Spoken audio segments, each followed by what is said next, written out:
Okay, so welcome. I'm glad you're at Free the Seeds. What a fantastic place to be, right? And this is, can we have a pest-free garden? That is a question mark, right? Big question mark. So maybe we don't want one, but for some reason we think we want one. So we got about, she says 5 minutes because of the tech, but once the tech's up, we'll go to off and running. But so before then, let's start with just some questions and get to know each other. All right, so is everybody gardening already? 100% of us gardening. Woohoo! That is fantastic. So what percentage of your food supply do you think you're growing? Not enough, one person says. 50? Nice. 50. 50? That's pretty good, right? Way better than not. Right? I've been able to extend mine quite a bit by just changing what I did with it, right? Instead of just put it in the root cellar or the refrigerator, I started doing more, making it into a veggie slaw, right? And fermenting it. And I got untraditional. Instead of just putting cabbage in there, I put onions, pears, all kinds of stuff, apples, carrots, in the veggie slaw, let it pickle and ferment. And so I'm looking for a diversity, right? The more diversity I can get into my system, the happier my microbes are going to be and the healthier I'm going to be. So in that jar of fermented cabbage, there is a lot of diversity. And then those microbes are growing and building in there. So super easy, fun. I'm Patty Armbruster, and I'm from eastern Montana in Hinsdale. I run a small consulting business called the Agrarian Food Web. Just help people hopefully be successful in growing food and high nutritious food. Anything from big ag guys all the way down to the gardeners. Also work at a high school, 7 through 12, and teach agriculture. So we want to get into this pest thing. Hey, Robin. And she's going to get our thing to run so you can see some pictures. But I want to talk about 4 pests that I get the most phone calls about and most concerns about, like, panic calls, like something's eating this, right? So we're going to talk about 4 pests, one of which is, and these are no particular order, in no particular order to damage or harm or good. So aphids, flea beetles, cabbage moths, and slugs.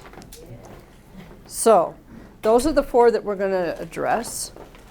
And I guess I'll start with aphids without the pictures because you've all seen aphids, right? Usually reboot it. Somebody tried it. So most of you have seen aphids? Yeah. Okay. And aphids, I view them as, and like most pests or things we can classify as pests, they are an indicator of what we have done or are doing in our garden. So it's kind of a mirror. Like if you got them, they're telling you a message. Sometimes we don't like what they've told us and what they are telling us. So for instance, with aphids, they can only digest your nitrate type nitrogens in the plant. That's what they can live with, and they love it. And they can go from 50 to 1,000,000 relatively quick if you have a big enough greenhouse. So in the Sleeping Buffalo greenhouse at 30 by 96, I think we're going into the billions of numbers of aphids. That is just masses, amounts of aphids on every plant where that you couldn't even recognize what a summer squash blossom looked like. Like, what is it? Like aphid on top of aphid on top of aphid. And our nitrates in our soil, which is in our plants, that it's using, the plants look wonderful. They were as tall as the windows, but they were loaded with nitrates of nitrogen, right? So that we need to get the nitrogen into a different form. So once that plant used up enough of those nitrates, got it through its system, the microbes started converting those nitrates to a more mature form of nitrogen the plant can use, the insect cannot live with, right? Just blows its guts up. It's kind of like us eating too much toxic food over and over and over. We're getting holes in our guts. Well, that insect does the same thing, and like they just drop like flies. They're not even in the picture when that happens, and it happens at blinding speed. I work at this school 4 days a week, and the guy that was at the greenhouse, he's calling me on the phone, like panicking, like, and he'd been panicking because we had billions of aphids. He's calling, panicking, saying, they're all gone. They're all gone. And I'm like, what's all gone? The aphids. The aphids are gone. And I'm like, we went from billions to none. So it was just shocking that switch of what that plant was doing with that type of nitrogen that the insect can't tolerate. The other thing that happened at the same time, we had enough numbers of aphids. They're sending out signals, right? You know how the plants are sending signals. These insects are sending signals too. They were sending out enough signals that the black wasp that has to live its life cycle in the aphid, they come into the picture. And they come into the greenhouse by the masses too. And they have to lay their egg in an aphid to complete their life cycle. So one female black wasp would kill 20 aphids just by her baby being incubated inside that aphid. And so they actually just mummify the aphid. You can tell the instant you have them, the aphids get a little bit tan or brown color, blow up like a balloon. Like blow a little air in an aphid. That's what they look like. Once there's a little tiny pinhole in it, the black wasp is hatched. Doesn't take long. Their life cycle is very quick. But they can control a lot of aphids in a really big time hurry. The aphids were also feeding our beneficial insects. The lacewings, ladybugs, a whole bunch of them that are eating the aphids. So sometimes when I see an aphid, I think, yes, I've got something that's going to kind of feed my whole life cycle of my insects in the environment. So they're not always considered an enemy in my situation. That's what I'm hoping to think that you guys can think too. So that we start learning how are we going to live with some of these things. They're not always pests. We're going to flag questions at the end. So maybe jot them down. If you have a question, jot it down so we can remember. So that's where we're at on the aphids. I do plant branching sunflowers, huge ones, right? When I say a sunflower, I mean the 7-8 foot tall ones. I use them for wind breaks in my area because we have a lot of wind. They're great for edging a garden. You can grow other stuff up them. You know your squashes, and they're the fourth sister in the three sisters of your three sisters of corn, squash, and bean. The sunflower is the fourth sister that they don't talk about. Right, so you can utilize that as a way to let the beans or other stuff grow up them. They also are like this huge beacon. You know, they might as well have a beacon light going, toot, toot, toot, toot, come here, come over here if you like pollen. And they bring in the pollinating insects for miles and miles around just by having them in your environment. So that's how I use them. The aphids get herded into the sunflowers by the black ants. They herd them, they manage them kind of like an army, right? They control them. They'll cut the wings off of a female aphid to keep the colony in place so that they can utilize them. They're eating the syrupy sap that they poo out. So that's all we'll talk about on the aphids. We'll move to another pest. Let's talk about the cabbage moth. How many's got cabbage moths? Right? Do you think they're a moth or a butterfly? But they are a moth. Most people think they're a butterfly. Are they native to our environment or not? They're not. So they came over with the vegetable containers and shipping crates and stuff. Right? So they're not from here. So that should be our first education signal. They're not from here, so they're pests. They're enemies that keep them in check are not here either because they didn't import them, right? We only imported the cabbage moth. They've been hugely successful, right? Every gardener you ever talk to says, I've got them. So they're pretty cool, though. I think they're pretty easy to deal with. We just plant in diversity. And which family of plants do they like? Brassicas. They actually have to have them. So this is you kind of study it Study who your enemies are, if you consider the pest an enemy. Study them. They have to have the Brachus family. So they're going to have to lay their eggs on your kale, cabbage, or cauliflower or broccoli. They have to. All right, so this is a key point for us as gardeners, that's super important. Now we know that they have to have their egg get laid on our cabbage. This is important. So all we do is we plant lots of flowers in that patch of whatever our kale and broccolis are.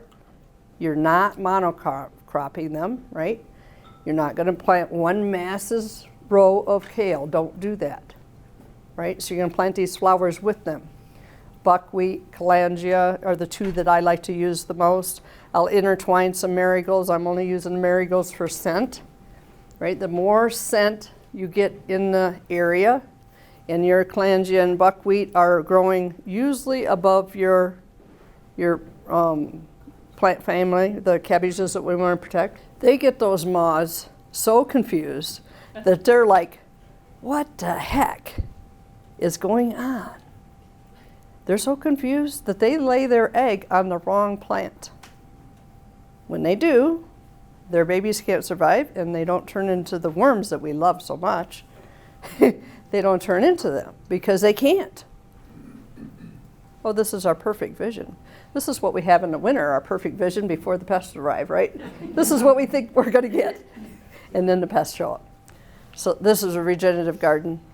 We'll talk about that more with questions. The plant puts up a defense against them, right? And as that plant puts up a defense against them, the plant's getting stronger. As it gets stronger, we get more nutrition in that plant, right? A broccoli plant can handle 40% defoliation from the cabbage moth and be fine. The plant's fine. It's you that's hurt. And your neighbor whining about you got bugs. I celebrate I got bugs because now that broccoli is stronger and more nutritious and a better plant for me to eat than the one without bugs or holes in the leaves. So in nature, when the plants get weakened, they're not doing well, they're sending out signals too into nature. They, hey, I'm not doing well here, why don't you just come put me out of my misery? And the pests come and put them out of their misery, right? So usually there's an underlying problem. It's not that I just got bugs because I planted kale, right? There's usually an underlying thing. And that's where you need to know what's going on with your nutrition and get that nutrition levels right. Here's some of the summer squash in the sleeping buffalo. Do you see any aphids on those? Well, they are there, and we want them to be there, but they're in so low in numbers that they're not noticeable, right? Because we want to feed those beneficials. So we want to welcome them. We just don't want them to take over, right? We want to live with them. Good place to learn this is from John Kemp with the Plant Health Pyramid, and it's Advancing Eco-Agriculture, so advancingecoag.com.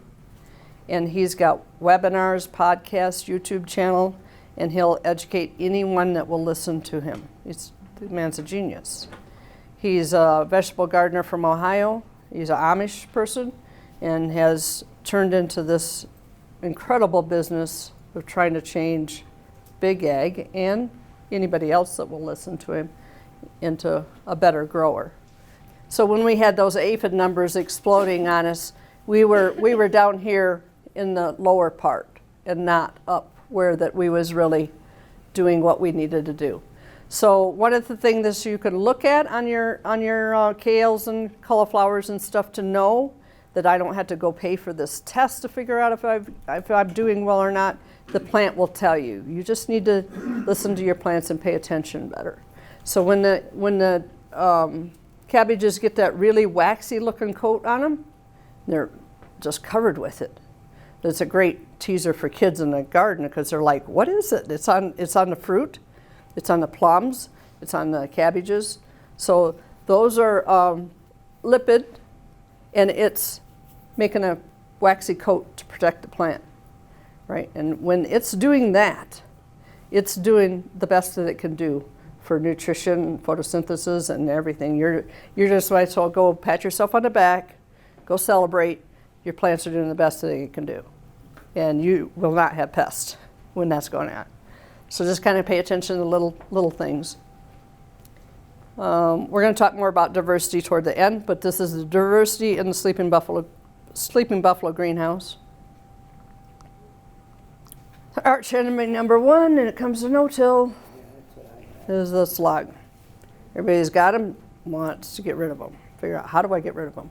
This is another thing where that you just really got to dig into, what am I dealing with, right? You need to know what the life cycle is of them. The more I've dug into them, I thought, wow, this is quite an avid enemy. He's difficult, right? For one thing, what sex is this one? Either. Or they're both. Right. They're both. They don't have to go look for a mate. They just find who's ever next door. That's fantastic. That's all they need. So, yeah, the breeding cycle is like very scary and fast. Are they nocturnal? Yes, they are. But if you're an early riser, you're going to be able to find lots of them and figure out what's going on a little better. Here's some damage of what they can do. You really like to get your plant starts ahead of them, where that they're big and strong, and getting on toward the upper part of that pyramid before slug season starts. Right, slug season starts when the soil gets pretty warm and things start getting going. They've got to have moisture, and they don't like freezing weather, so it's going to be at that time.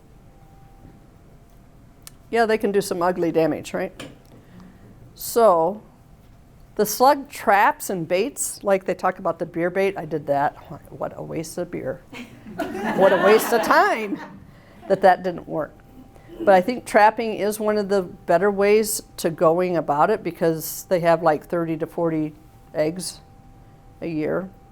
They can also go dormant and without food for long periods of time. So for us to just think, well, we're just going to get rid of them, I don't think that's going to probably happen. But what is their job? What's their real job? What did God put them here for? You might know?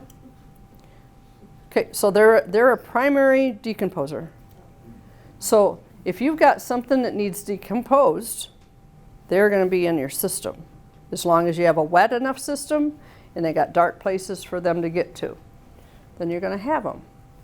So if you do if anybody at the last class where we had the 6 inches of compost, the finished compost is done getting decomposed. The slug now does have no job to do, right? So they would rather go to the neighbors, especially if they're watering overhead. They'll go there and not be in yours, because your work is done. You don't have work to do. If you do the live walkways with the white clover, there's really no work to be done at all. So then we're discouraging them, getting them to think, I need to be somewhere else and not here. All the work's done here. Go somewhere where there needs to be work to be done. In our situations where we built hugelcultures and started with mulch, we're going to have slugs, or in my experience with other people and my own, if we've set the plate for slugs, we're going to get slugs. So we set the plate for them, and now we have them. My worst problem is in my hugelculture, and they love it. They're like, there's a lot of work to be done in there, and for a long time. So I've been trapping them with bait of like summer squash. Cut a summer squash into quarters long ways. I go into locations that they're known to like, right? Around your water source, in your hugel beds, in places that have a lot of shade. They're going to be in those locations. So I go to those locations, and I'll come back to that. I will set up the summer squash and lay it on the ground, and maybe put a kale leaf over the top of it, give them the perfect place to come, right? So this dead plant is now sending out signals, come decompose me. So they come to this squash. Early in the morning, I'll take a bucket of water, maybe about not quite half full, pick up this lovely summer squash, and by the numbers of slugs on the bottom side is way more than on the top side. Put it in the bucket of water, and there's one major flaw in nature. Nobody taught the slugs how to swim. And they're going to try to crawl out, but I just make a little swirl in there, a little vortex, and they're drowned within seconds. So now I have dead slugs in a bucket of water, right? But so I'm able to do that. I set traps all over where they're giving me problems. If they behave and they're just decomposing, they're making me fertilizer. That's okay. When they don't behave, they start crawling up on the kale, whatever the plant is I don't want them eating, I set the trap up, right? And I start trapping there. I trap in all kinds of sizes, right? From itty bitty to great big. The great big ones are sending out signals to the little guy. So if you have a great big one and he's making a trail, he's saying, this is my area, stay away. Right? You pick him off, probably going to get 50 little guys to show up. So I'm not saying leave the big guy, but that's an issue. They're communicating that way through their slime trail. So if you have chickens, I teach the chickens to eat the slugs, right? They're dead slugs, but I'll take them live slugs to train them to get them to like slugs. Right? Ducks love slugs, so you won't have to train your ducks or geese, but your chickens you might have to train. So I bring them a few treats, give them some live slugs. They'll catch on, and they're like, if they're expecting you to bring a worm and you bring a slug, they're going to eat it, right? And then they get tricked. They're like, oh, that was not a worm. But now they're starting to eat them, right? And then I can bring them the bucket of dead slugs, and they're going to eat them up, right? They're going to be eating them. So you turn them into something useful instead of something bad, right? So this is back to the pyramid where we're talking about the plants and the nutrition levels and stuff. So you can take a leaf off the plant and send it into a lab and get a leaf tissue test, and they'll tell you exactly what the plant needs for nutrition. Micronutrients, macronutrients, everything. So in Big Ag, that's what I encourage people to do, because then now we know if we need to put any fertilizer down. Instead of in traditional Big Ag, they just put fertilizer down, think, well, I'm just going to cover my problems, so I'll just put fertilizer down, right? That's causing all this leaching and running into waterways, all kinds of big issues. So we get them to stop doing that and then test the plant and know, okay, I only really need to put on sulfur, boron, and zinc. I don't need to put on all these hundreds of pounds of NPK. We'll catch questions in the end in a second. So that's a win-win for the environment. It's a win-win for the people. It's definitely a win-win for the people downstream that's drinking their toxic waters. For the home gardener, I'd recommend using the refractometer there. That's just going to measure the sugars in the plant. But when the sugars are really high in the plant, they're doing lots of photosynthesis. Things are going really good. Right, so you should feel really good about yourself when you can get high Brix numbers. The refractometer can also tell you if you got nitrates in the plant. And so if you got nitrates in the plant, then you'd know, I don't need to add more nitrogen. Sometimes we overlove what we're doing, so don't give it more, right? Sometimes we just need that plant to use it up, right? Use it up and get it converted. So the refractometer can help you do that. You just simply take a little bit of leaf, crunch it up, put it in a garlic press, squeeze it out, put a dribble of plant sap on your refractometer, close the light monitor, and then look up into the sunlight, and it will show it's bending the light rays over the sugar, and you can see it in this little thing. It costs $20 to buy for a refractometer. And but it varies throughout the day, right? And it varies on a cloudy day versus a sunny day. So you need to kind of track. If I'm going to do it on a sunny day, then preferably you're going to do it at the same time on a sunny day and not on a cloudy day at the same time. They're going to be different. The plant's going to be doing different things at different times of the day. But it's a handy tool to use. And then, of course, write down what you're finding out. That's a celery plant there that I was doing. Had the highest celery brick measurement that Nicole Masters has ever seen, which she does this sort of work all over the world. And so I was feeling pretty good about that. And wow, did that celery taste fantastic.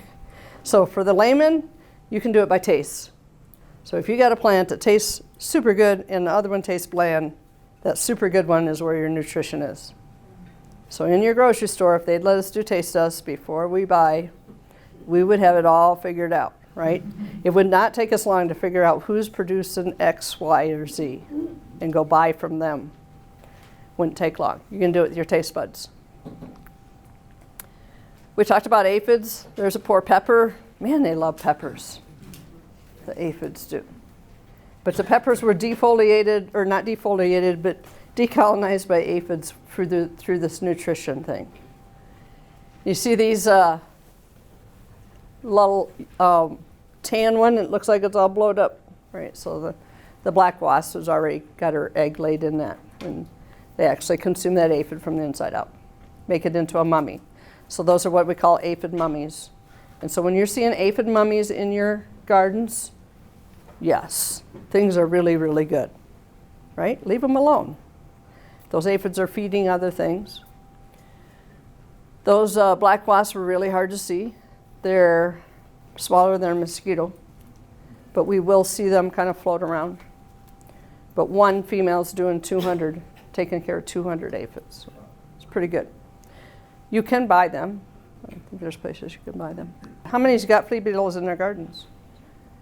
This is back to the cabbage moth. Sorry about this. But the market gardeners are using row covers, and that does protect them from laying directly on their plants. So they're using them for flea beetles and the cabbage moths. This is protecting kale. And kale, the flea beetles love kale too. So they love that whole family. But we're going to use that against them. So we'll catch on what to do. This is another great way to deal with insects, and this is called surround. It's a clay, super, super fine clay. And so they liquefy it and then they spray it on. And the orchards especially are using it as insect barrier. So for the insects, not the bees and the pollinators, but the others will get that. They're trying to eat the leaf, right? They bite on the leaf, then they get that clay in their breathing system, and they can't handle that. They're going to be dead, right? So it works really well. So the big orchards are really, the organic orchards are definitely doing this, moving that direction. And also keeping that tree a little cooler too, and kind of works like a shade cloth in a greenhouse. Oh, yeah, here we are. Are they all black? Your flea beetles? Thanks. Yeah, some of them are kind of metallic green, and some are black. And yeah, as I usually talk a little deeper about flea beetles, people are like, oh, I've got that pest. Most people don't know for sure what they are until you can get it hammered down. But they love the sun, so we can use that against them. They love the sun, and they love the Brachus family, including our radishes, and including Sweet Alyssum. Like, oh my gosh. Been fighting with them for a couple years over Sweet Alyssum because I want Sweet Alyssum in every bed, right? Sweet Alyssum is the nectar source for the black wasp and all those little tiny guys, right? So there's pure organic gardeners, market gardeners they're huge, like there are hundreds of acres that put Sweet Alyssum in. 8% of the field is Sweet Alyssum.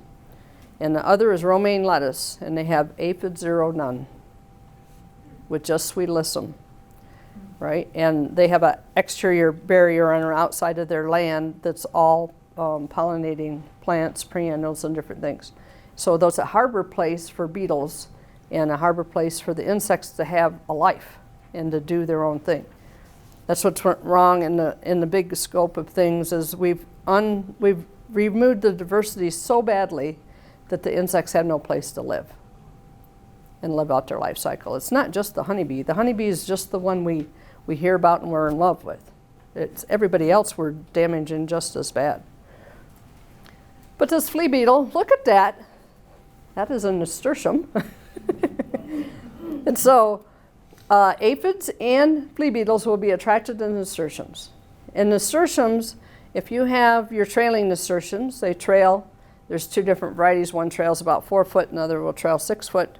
I get the longest trailing ones possible. The more mass of flower you've got, the more chemicals it's putting out, and the more that it can withstand, right? They're attracting the aphids and the flea beetles to them, but they can handle it. They laugh at it if the plant's big enough and healthy enough. But when they're not healthy enough, it's going to start looking like that. And they're not big enough. The canopy's too small. You know, on your little bunch ones that get little round plant, it's normally not enough unless you're going to plant a lot of mass of them, then you might be able to get along. But the trailing ones are so easy to grow and they're super fantastic. And they're edible too. So. What did you call that again? Trailing nasturtiums. Okay, and the mustards. Oh, they love the mustards. The radishes you can use as a way to pull them away from your now not a monocrop broccoli and kale, right? You've planted flowers with them. You can use the radishes that grow super fast, plant them somewhere else. That's going to pull the flea beetles way over there, right? They don't like to travel great distances, and they want to travel from the plant family to the plant family to the plant family to where they want to go. So you've got a whole bunch of stuff that's not related in the middle. They're not going to go travel that far. So there's a couple tactics. I like to use lots of tactics because you don't never know which one you're going to really need in your pocket. So it's good to kind of be thinking about. So if you can, your kale likes cooler weather, right, and can tolerate some shade. So put it in those locations. These flea beetles love the sun out in the middle where it's hot and dry. There's our life cycle. This is important to know because we'll have a flush of them early. It'll be usually around 4th of July, maybe a little ahead of that. And then they disappear. And you think, I only had a problem, now I don't have a problem. So I'm okay. Where do they complete their life cycle? But in the soil.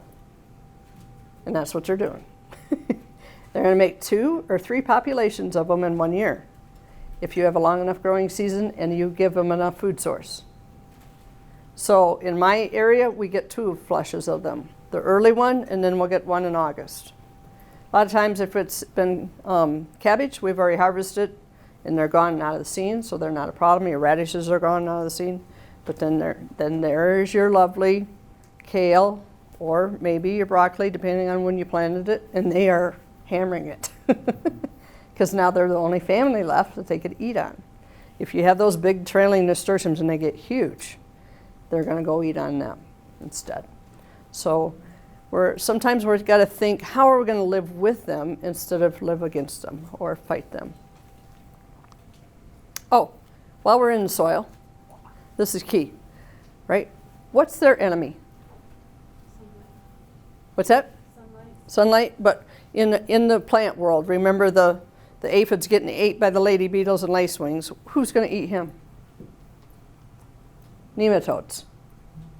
Nematodes eat them, right? They'll eat any egg that's in the soil that's small enough to eat. So we want nematodes, beneficial nematodes, to be keeping these guys in balance. Why aren't they in balance? I don't know if the guy was in here that says that you can't quit tilling, right? That we just got to. I mean, it's part of our culture and we've always done it, right? You're cutting up the nematodes every time you do anything like that. They're just out of the picture, right? And they're the higher order of the microbes. That means that they need everybody else up this chain of food for them to be in the environment. So when we start destroying that, they're not in the environment. So we're going to try to replace them in the environment. So you can buy them and you can add them to your environment. It's going to take time though, just like anything in nature, right? If we've whacked it out and they're all gone, we want to start replacing them. So I would put the beneficial nematodes on as soon as the soils get warm and put them on early in the spring, and you need to water them in, right? They're an aquatic creature. They can't handle sunlight, so you're going to do it in the evening and put out the beneficial nematodes in the evening. The one little box that you get is big enough to do my garden twice. So when I put half the package in the water extract for the spring, the other half I'll put in for the later fall, right? The later fall nematodes are the ones that are going to eat the spring hatching ones. The ones I put in the spring will get the second hatch or the third hatch in the fall, right? So the one package, if your garden's small enough, can do you 2 different times, one in the spring and one in the fall before freeze up, right? So I usually do it in late summer. You're going to apply it with just a sprayer, and you'll make sure you got bigger nozzles on, take the filters out, right? So they're the things that are clogging up your sprayer when you spray microbes. There's lots of places you can buy them, and they're relatively cheap. I mean, $20 or so to treat the whole garden twice. Pretty cheap. And they also catch fungus gnats. A lot of flies and grubs is what's on their diet. So is it really an enemy, or are they beneficial? There's a trap crop, right? So outside this garden, all the way around the garden, is lots and lots of flowers. And she lets them self-seed, so she's not having to reseed them. They reseed themselves, right? And that's causing a trap crop, right? And helping with lots of stuff. Adding lots of diversity to the garden. Lots of branching sunflowers. This would be considered a beetle bump, right? A beetle bump, you're going to let it just break down in nature, right? And that leaf litter and stuff is a place where the beetles can live, right? It gives them a house, gives them a place. When we mow everything, weed eat everything, and keep everything nice and tidy, there's no place for the insects to live. Right? So we got to think, okay, we got to change a little bit of our mindset. So some of which we've been using are only Band-Aids, and we're going to use them until our plant gets healthier and the microbes get healthier and they start working together. This is a product some organic growers use. It does work, but I don't use it nor prefer to use it because it's going to catch other stuff too. So it's going to catch some non-target things. But if your kale is your bread and butter and you have to get income off of it, then this would be something that you could use. So it's organic certified. It makes their stomachs blow up too. And this is another one made out of wool. So these are wool pellets. These are just Band-Aids, right? So they don't like wool at all. So they'll just spread it down and make it like a mat out of it. I'll be sharing these with Free the Seeds so you can have them. If you got a good compost pile that's already mature and not heating, I'm adding these to that pile. Now, this is a theory, so I'm still testing it. I don't have it honed in all the way yet. It's in my piles from this fall. So I can test by looking at it underneath the microscope and see are they there or not. Right? If they're there, then I've added them to my environment, and then I can just put it out to compost. Preferably manually put it out and not do something to destroy them when I put it out. And then I'll be adding them to the system. Once they get built in the system, I won't have to do any of that anymore, right? Nature will take care of itself. I'm just helping it. This is a surround product. I haven't found it. Well, I guess you could buy it on Amazon and get it in smaller containers, super expensive that way, but they sell it in these big bales, and so usually your market gardeners and orchard people are buying it. But if you guys went together at the community garden and bought one, and then there'd be enough for 20, 30 people to share if you wanted to use it. And it's just clay.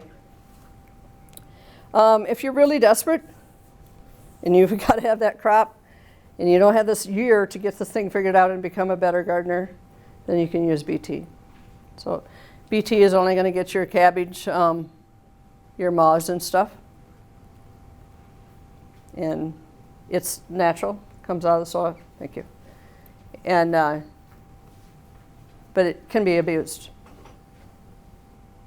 So we think of genetically modified corn, right? So what do they modify it with? BT. Right, so it's in the corn seed by the masses. Do you think the insects have figured out a way to deal with it? Yes. Are they resistant to BT? Yes. Just like we have resistant weeds that are resistant to their chemical. So then they buy another chemical, and a more chemical, and another chemical. Nature's winning. Nature's going to win the battle. We just got to figure out, how do we step out of this picture, look at it from a distance, and think, how am I going to work with nature? So that's what I encourage you to be thinking and doing. So you can use it, just don't abuse it, and don't use too much. Only use it when you need it. So create your visions. Let's flag some questions now. Yes? Well, back when you started with the greenhouse and you were saying how it was overrun with aphids. Aphids. What did you specifically do to kill them? I didn't do anything. Time took care of it.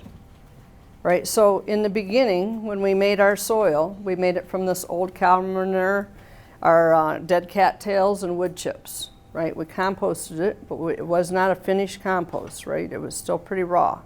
Right? We built Hugo beds in our beds, so our beds are as tall as these, and they're, I don't know, they must be 4-foot beds, 4 foot wide. So we put wood in the bottom, then we backfilled with the soil because we couldn't afford to put that much soil in, right? Which we call soil, it was compost. We couldn't afford to buy more, right? And we only had X amount. So we figured if we did the Hugo approach of burying the wood, then we would have a wick of moisture in there. We have a wick of nutrients in there, and it's slowly breaking down over time. So that's why we used that effect. When we did, we're still got too much raw, let's use raw nitrates for lack of better terms, available for the plant to use. So plants are using it, plants are happy, they're fine with it. I mean, they were so tall they were in the rafters, we couldn't even pick the tomatoes in the rafters, and the cucumbers. But this is the wrong form for the aphids. As soon as that plant used up that excess nitrogen, and the microbes started converting it to a solid type nitrogen that they can utilize, and the plant can utilize, the microbes eat stuff, right? And then somebody else eats them. When they poo themselves out, it's in a nitrogen form that the plant can utilize, soluble nitrogen the plant can utilize. So then when that's all happening, the plants were using that nitrogen. That's what's in their canopy. And the bugs can't live with that. The aphids can't live with that. The aphids could live with the nitrate in the plant all day long. If we'd run the refractometer on it, we would have known we'd had nitrates in it, but we still wouldn't have been able to do anything. There's no magic wand. It was just time. And time for the aphids to be there and send these signals out. We're sending them out into nature. There hasn't been a garden there ever, and they're 24 miles from a garden. So we're sending nature, sending these signals out to this black wasp that miraculously appeared. Right? The numbers were so high that nature was triggered that we need to go in there and clean this mess up. It got triggered, they come in about the same time the nitrates dropped, and the aphids were gone within a week. And you're just like, it's jaw-dropping. You're like, what happened? It took us a while to figure this all out. But it's a miracle, yes. You had mentioned before sending a diseased leaf or something to a lab. Is that the lab, the scientific lab at MSU? You could probably send some there. I don't know if they're doing, I'm not sending disease ones off. I'm sending a leaf to figure out if the micronutrients and what the plant needs, right? The plant would tell us through the leaf tissue test. So I'm not sure what lab you could use, but I would check there first to see if you could. Yes? And then I have another question. Is it a myth that slugs love beer? And, I mean cheap beer, okay? Cheap beer. I've tried shallow boats, and they flock to it. So maybe it's not a myth. I don't know. Maybe I was just lucky. Some gardeners use yeast. So it's the yeast in the beer. Yeah. So they're using yeast because it's cheaper, easier to use. But Zucchini works the best. I'm using Mother Nature's signals, Sure. right? And so that works better and cheaper. And I was growing zucchini in that greenhouse. I mean, I pick it when it's this long, you know, but I only can go there twice a week. So I get there and there's, what happened? Whoa, what did I let go at 4 inches and did out 18 inches? Yes. Okay, 2 terms, hugel beds and beetle mounds. Beetle bumps. Beetle bumps. Yep, beetle bumps. So beetle bumps, it's an area that you have reserved for the insects. And so it works really good to have it the outside edges of your property or your growing beds or on your fence line of your beds. Right? Some people, like in Iowa and stuff, they would actually build a bank, a soil bank for them. They call them beetle banks too. There's lots of names for it. But so they grow a mound, and then you put in any perennials, preferably flowering ones, but like your blue bunch wheatgrass, which you guys all know, right, is your state grass. It should go in there. So you can teach your kids that that's your state grass, right? And it has great big long leaves, and it goes like this in the winter, right? And it's making a place for those beetles to live. So all those plants are decomposing in place. You're not harvesting. You could probably harvest some flowers, take it to the farmer's market, but you're not going in there and wiping it out. You're giving it back to nature and letting them do their thing. You want as much diversity in those beetle bumps as you can possibly get, right? Not only just the types of plants, but the structures of their flowers. So that's why your sweet alyssum is just a rock star. So think little tiny flowers all the way up to giant flowers to be the right kind of diversity. Your carrots, that whole family is fantastic. Let them go to seed and flower, and the pollinators are going to love it. Horseradish, oh my gosh. One horseradish plant will bring in pollinators that you could not possibly identify without a professor from the university. Just a second. Yes? On my plum tree are aphids, and I noticed tiny wasps on them, like about a millimeter in size. Those are black wasp. Those are, okay. They're the good guys. I thought they might be good. Yes, they're the good guys. And probably on your fruit trees, you might think, well, are they fertilizing the lawn? Stop fertilizing the lawn. No, there's no lawn. Okay. Okay. The ants are putting. Oh, it they, there. yeah, we'll plant some sunflowers. The ants like the sunflowers better because it's less work to herd them in there. Okay. So you got to think, okay, what do they want to do? Oh, they want to do that. So, okay, do it over here. Actually, when I planted the plum tree, it took the ants away from the cherry tree, and they went to the plum tree. Yep. They have preferences, you know. Yeah. Why do aphids love plum trees so much?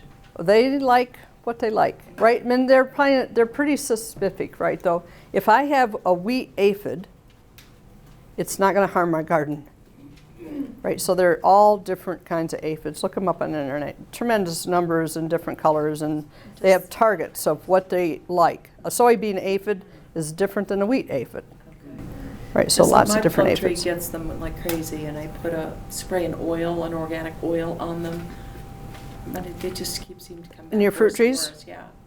So I would check the nutrition of your plant with your leaves, especially on a tree, a fruit tree, right? It's going to live there for a long, long time. So check the plant and find out what it's telling you. Maybe it needs boron, right? Maybe it needs sulfur. Those are micronutrients that they absolutely have to have. But if we don't know that they need to have it and we don't have enough in their soil, they're not going to get it just miraculously. Although my dad says we used to get it from the smokestacks, the sulfur. Yes. What are your thoughts on DE, diatomaceous earth, oyster shell, and neem oil in the garden? So I think some of them do help with some things. As soon as I learned how to run the microscope and understand what Elaine Ingham is teaching me, I'm like, okay, is that doing that to my nematode too? In my worms, I don't know, so I'm like, okay, so that, when we research something, especially the old method of researching, we have one thing that we're trying to figure out, right? And we're trying to control the environment to figure that out. Nature doesn't work that way, and out there in nature, it's massive, that it's really hard to do. So I don't know. So I prefer, if I can outsmart them, I do that. Yeah. Any type of sunflowers? Does it have to be the big ones or?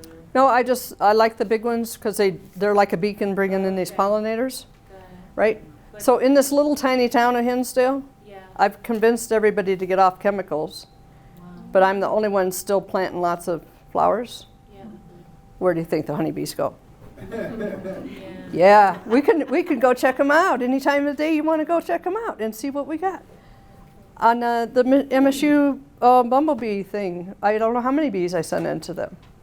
And so we're helping them with identification because we're a beacon of a place. It's a place they know they can be safe. They know they got food. They know they got a place to be. And nothing's going to get in the way. Just all kinds of flowers, but particularly sunflowers they like. Any other ones that are high on the list? Oh, yes. Befriend. Phacelia. It's Phacelia. And its nickname's Befriend. You're going to have more bees than you ever knew what to do with. And its flowers is just really super, super cool. The big ag guys like it for a cover crop, but it's super expensive seed. But you as growers, you're going to have more seed than you know what to do with in a year from Phacelia. And it reseeds. It's a cool season plant, so you plant it really early in the spring, and it will bloom and reseed and have another planting in the fall. Is it good for those other little bugs or primarily for bees? Anything. You're going to have lots of different stuff on them, but you're going to have all your bumblebees and all your honeybees, all your native bees and stuff are going to be working on them. Think of flowering in succession. What's the first flower that flowers in succession in our yards? Dandelion. What's the first thing people try to kill? A dandelion.